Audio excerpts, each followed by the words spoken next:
അധികം മസാലയൊന്നും ചേർക്കാത്ത നല്ലൊരു ചിക്കൻ കറിയാണ് ഇന്നത്തെ നമ്മുടെ റെസിപ്പി. കണ്ടു നോക്കിയാലോ. അതിനായിട്ട് പാനിലേക്ക് ഓയിൽ ഒഴിച്ചു കൊടുക്കുക. അതിലേക്ക് ഇഞ്ചി വെളുത്തുള്ളി ചതച്ചത്, സവാള നീളത്തിലരിഞ്ഞത്, പച്ചമുളക്, ഒരല്പം ഉപ്പ് ഇട്ട് ജസ്റ്റ് ഒന്ന് വഴറ്റി മാറ്റി വയ്ക്കുക കേട്ടോ.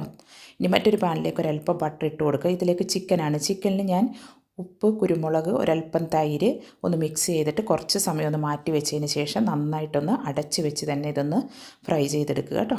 ഇനി ഇതിലേക്കാണ് നമ്മൾ നേരത്തെ തയ്യാറാക്കി വെച്ച സവാള ഒന്ന് നന്നായിട്ട് അരച്ച് തന്നെ എടുക്കുക. അതിലേക്ക് കുറച്ച് മല്ലിയിലയും പുതിനയിലയും അരച്ചത് ചേർക്കുക. ഒരല്പം കുരുമുളക്, ഗരം മസാല, ഒരല്പം നാരങ്ങ അതിന് ചേർത്ത് മിക്സ് ചെയ്യുക. ഇതിലേക്ക് കുറച്ച് തൈര് ചേർത്ത് കൊടുക്കുക. ഇനി ഇതിലേക്കാണ് നമ്മൾ വേവിച്ച് വെച്ചിരിക്കുന്ന ചിക്കൻ ഇട്ട് കൊടുക്കേണ്ടത്. അതും ചേർത്ത് രണ്ട് സൈഡും ഒന്ന് നന്നായിട്ട് മിക്സ് ചെയ്ത് അടച്ചൊന്ന് തിളപ്പിച്ചെടുക്കണം കേട്ടോ. ഇതിലേക്ക് വേണമെങ്കിൽ കുറച്ച് ഫ്രഷ് ക്രീം അല്ലെങ്കിൽ കാഷ്യൂ വെള്ളത്തിലിട്ട് കുതിർത്തിയതും അരച്ചിട്ട് കൊടുക്കുക. ഇതിലേക്ക് ഒരല്പം മല്ലിയില ഇട്ടിട്ടെങ്കിൽ നമ്മുടെ ചിക്കൻ കറി റെഡിയാണ്.